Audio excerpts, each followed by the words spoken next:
Bueno, pues muchísimas gracias por ajustarse todos los intervinientes a lo planificado y abrimos un turno para intervenciones, preguntas, debates.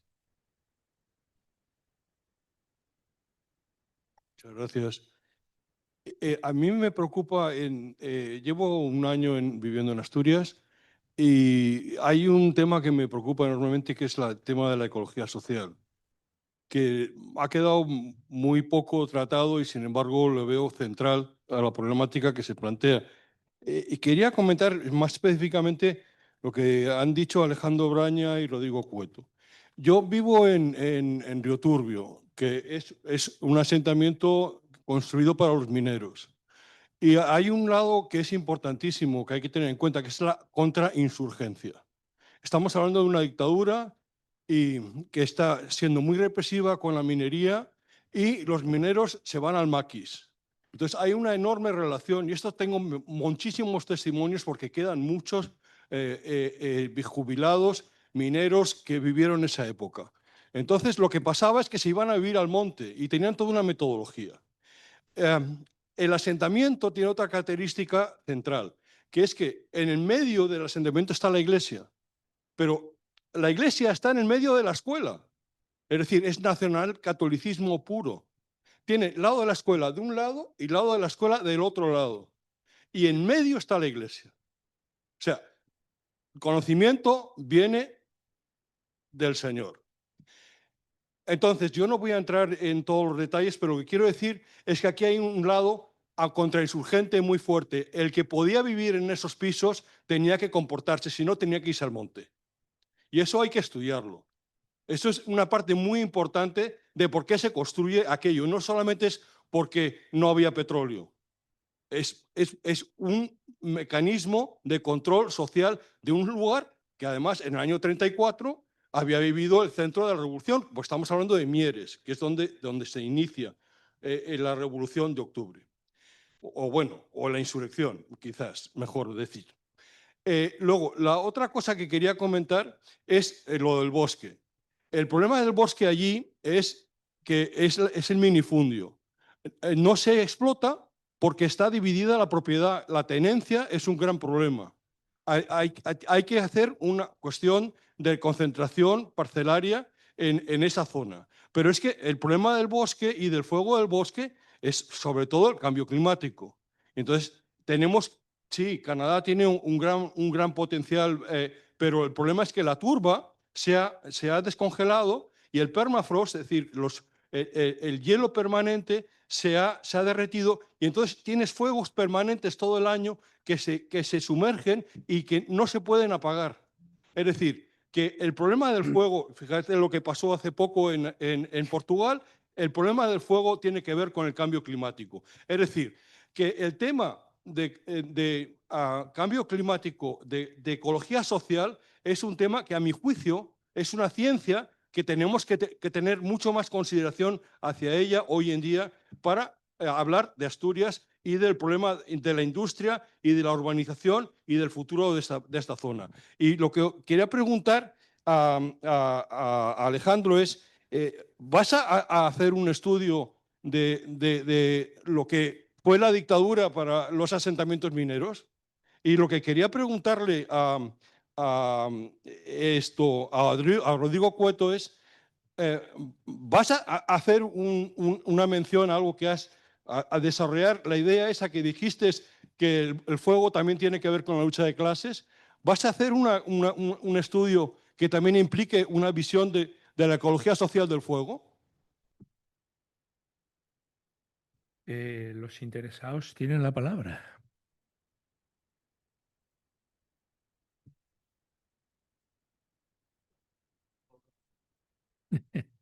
Bueno, yo creo que, o sea, las cuestiones que estás comentando o que está comentando también las mencioné en la presentación. Quiero decir, la vivienda como tal, en la época en la que estamos hablando, sobre todo de la autarquía, es una herramienta más del régimen y del uso del régimen y de la presencia del régimen en estos espacios.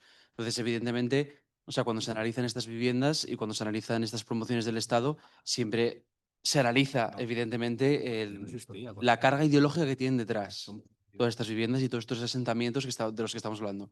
Evidentemente, en 15 minutos no nos da tiempo a hablar ¿Qué pasó? No, que después hay palabra aquí pedida para esto también. Vale, que en 15 minutos no nos da tiempo a hablar de todo esto, pero evidentemente yo, con respecto a estas viviendas, no tengo el estudio suficientemente desarrollado como para comentarte cómo se adjudicaban. Pero, por ejemplo, la obra sindical del hogar tiene unos cupos, militantes de Falange, etcétera, etcétera. O sea, evidentemente, y sobre todo en esta época de la autarquía, la obra sindical construye sobre todo para los funcionarios sindicales y para los funcionarios del partido. Vale, entonces, bueno, quiero decir que lo tengo en cuenta y que estoy bastante de acuerdo con lo que mencionas. Quiero decir que no se trataba de hacer un análisis sin esa parte social, sino que no nos da tiempo a analizar todo en 15 minutos. Antes de pasarle la palabra, si me permite, pásale el micrófono, pero de todas maneras Luis Benito va a intervenir a propósito de esto. Bueno. también. Yo que, bueno, puntualmente para un caso local sí que investigué el tema de vivienda obrera y de control social. Bueno, con la guerrilla la mayor parte de las barriadas ya tenían poco que ver, porque ya se había desaparecido, ¿no? Lo de la iglesia era obligatorio, construir una iglesia cada vez que se construía una barriada. De hecho, en algunos casos incluso se tenía que desgajar de la parroquia administrativa y convertirse solo en parroquia eclesial. Caso de Barredos, una barriada, de repente un poblamiento que prácticamente no tiene habitantes, pasa a tener 2000 y pico habitantes y mucho más que la matriz, que era la parroquia de Tiraña. ¿Mm? Entonces construyen esa iglesia. En el caso de la Pola de la Viana no ocurre eso porque se construye la barriada al lado de la iglesia y el cura estuvo un poco hábil y dijo, pues amplíame la iglesia, hazme un salón parroquial y una rectoral nueva y así nos evitamos ese problema. Lo que sí que desde el punto de vista del control social son lugares fácilmente interferibles, son vigilables, controlables. Lo que no se dieron cuenta ahí en los barracones, bueno, otro de los elementos que tienes que tener en cuenta sería la carbonera. ¿Eh? Yo te lo agradecería porque fueron muchos años dando paseos con un cubo en cada mano, uno para carbón y otro para recortes de madera. Y entonces era otro de los elementos que estaba constantemente presente junto a la iglesia. Y la construcción de barracones era porque se caían, porque se había especulado de tal manera esos empresarios de Franco que era una miseria. Luego ahora esa reforma fue buena, pero mi madre estuvo viviendo en barracones un año y pico. ¿Mm? Entonces, lo que también una cosa importante es que la ausencia total de infraestructura, incluso cuando se mejora la construcción, hace que se formen unos movimientos vecinales muy potentes, muy potentes. No sé si se hablar de la marcha de Les Veles y la marcha de los Calderos, para pedir que llegase el agua bien y la iluminación pública. Y de ahí nacen movimientos vecinales que obviamente están trufados por todo el antifranquismo. Junto con la presencia de algunos curas obreros, fueron sumamente activos y también un elemento muy interesante de cohesión y de solidaridad y de movilización obrera. Era eso solo, ¿eh? Rodrigo. Pues sí, lo que comentas es muy interesante. Yo por ubicar un poco, bueno, lo que he presentado aquí es una parte pequeña de lo que es la tesis doctoral. Mi tesis doctoral trata sobre la profesionalización del oficio de bombero en Asturias y el papel de la ciencia y la tecnología en este proceso, ¿no? Del paso de un oficio más eventual a un profesional técnico cualificado que es a día de hoy, ¿no? Pero claro, dentro de este proceso pues está el asunto del riesgo de incendio forestal, porque al final la historia de los bomberos la historia del oficio de bombero es un capítulo, digamos, dentro de una historia del riesgo mucho más general. Y dentro de esa historia del riesgo, por aludir a los términos marxistas también, pues evidentemente el riesgo de incendio bueno, está relacionado con el desarrollo de las fuerzas productivas, la ciencia y la tecnología. Ya en los años 70 Manuel Sacristán hablaba de fuerzas productivas, fuerzas destructivas, esos dos polos, por así decirlo.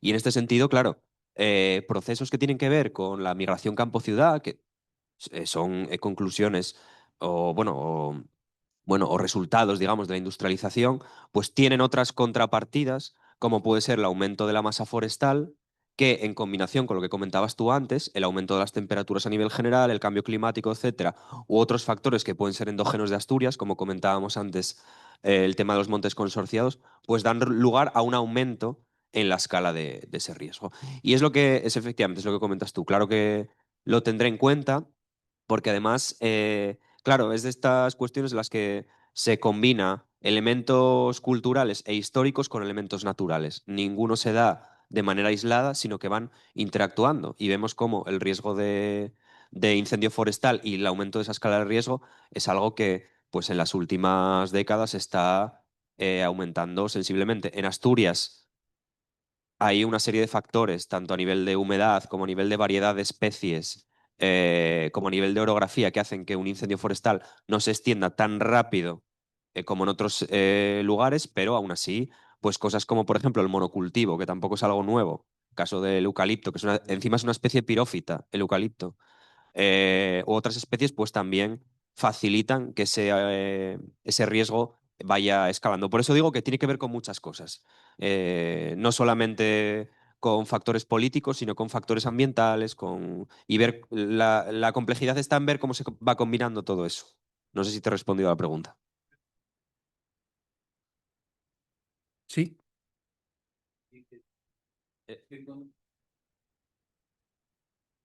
Sí, tengo una pregunta para Alejandro Braña con sus casas del carbón. Nos llamó la atención aquí con mi colega Pamela Hayden, que está aquí al lado, de que somos de Chile y el caso de la minería en Chile con el tema de las viviendas, me pareció muy extraño esto que dijeras que el Estado se había hecho cargo. No, o sea, no sé si nos puedes explicar un poco el fenómeno de esto de que el Estado tome como un desafío propio darle respuesta de vivienda, porque por lo menos en Chile, desde 1906, hay una ley de habitación obrera que obligaba no solo a construirla, sino a mejorar la calidad de aquellas empresas, o sea, mejorar la calidad de la vivienda de aquellas empresas que entregaban viviendas de mala calidad a sus obreros. Y la otra consulta que tengo también sobre el mismo caso, que si la experiencia, o sea, si lo que han, voy a poner, porque parece que hay otras personas que saben un poco de esto también, si hoy en día esas comunidades que residen en esos conjuntos tienen una cierta cohesión social, si se han creado comunidades patrimoniales en torno, de hecho hoy día hablaron de la cultura minera, ¿no? O sea, si se ha creado una cierta cultura en torno a una cierta arraigo con esas viviendas, en esos conjuntos de viviendas.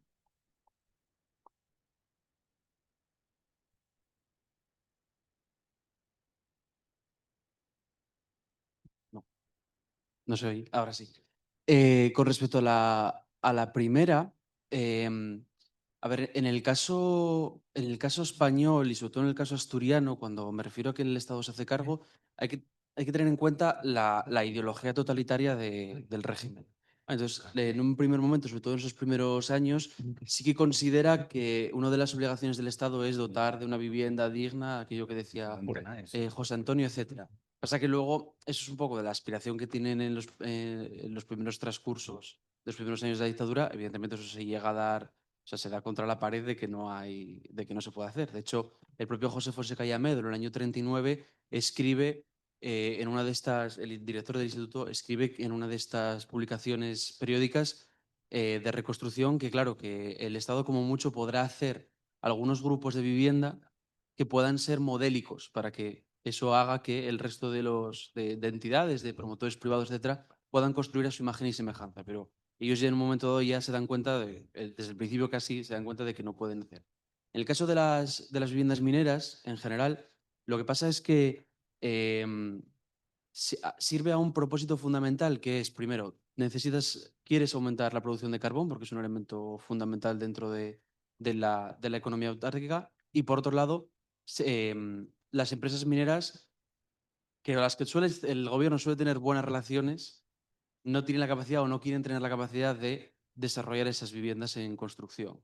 Entonces, simplemente lo que se hace es que el Estado en ese caso se va a hacer cargo de esas viviendas en concreto. Quiero decir, la intervención a gran escala estatal en el régimen franquista es muy poca en realidad.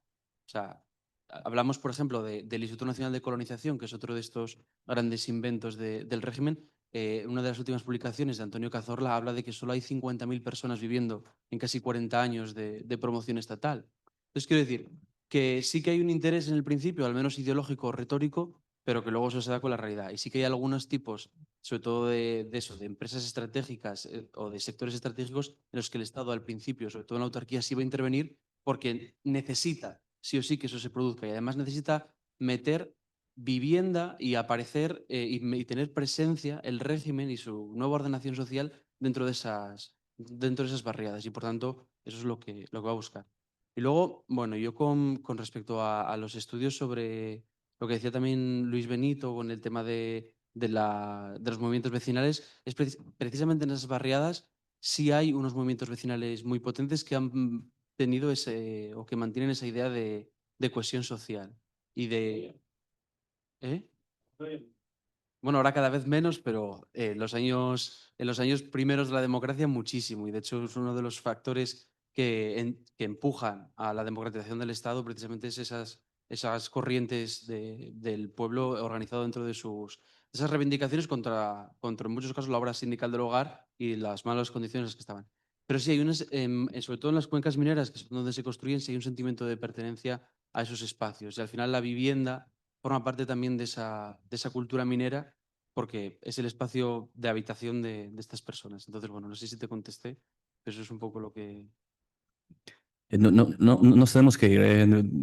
O sea, podemos seguir discutiendo a lo largo de los descansos y de hecho, bueno, ahora agradecer en primer lugar, bueno, a Alejandro, a nuestros intervinientes, a la audiencia paciente que se ha mantenido estoicamente hasta el final de esta primera sesión de miércoles intensa. Quedan todavía 2 días. Hemos explorado desde un punto de vista teórico, como decía Luis Benito, las culturas de la sidra, pero ahora está la dimensión práctica, que es la visita a un llagar. Entonces, quería transmitir una información importante, se está transmitiendo también a través de las respectivas salas. El llagar está a 1,3 kilómetros. Se podría ir andando, pero bueno, en fin, la organización va a poner a disposición taxis que estarán bueno, ya están avisados y estarán llegando a la entrada de la laboral. Entonces tenéis que dirigiros a la entrada principal y ahí pues ir subiendo en los taxis. Ok, entonces mañana a partir de las 9:30 en esta sala habrá también otra sesión doble muy interesante, historiográfica, titulada Nuevas perspectivas en historia de la ciencia, reflexiones metodológicas para repensar la disciplina. Así que nos vemos o bien mañana aquí a las 9:30 o en el Llagar. Así que disfruten.